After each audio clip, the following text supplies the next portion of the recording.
دكتور مجدي يعقوب كان شايل هيستو عادي.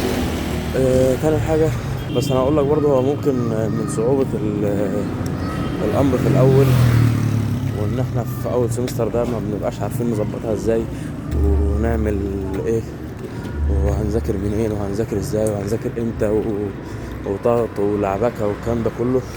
ف دكتور مجدي يعقوب كان شايل هيستو عادي يعني. اتفائل ان شاء الله خير، وما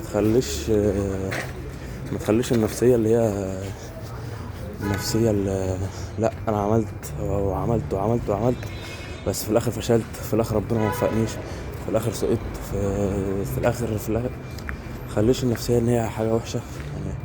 لا ومش كلام تنميه بشريه، لا هو كلام فعلا. ما تخليش النفسيه ان هو حاجه وحشه، فده يتعبك اكتر، يحط عليك ضغط اكتر. يعني احنا كلنا والله يعني، انا بالنسبه لي في مواد في الترم الاولاني انا داخل الامتحان مش مكمل مذاكرتها اصلا، بس كنت بحاول اعمل اللي اقدر عليه كله رغم ان النفسيه ميته.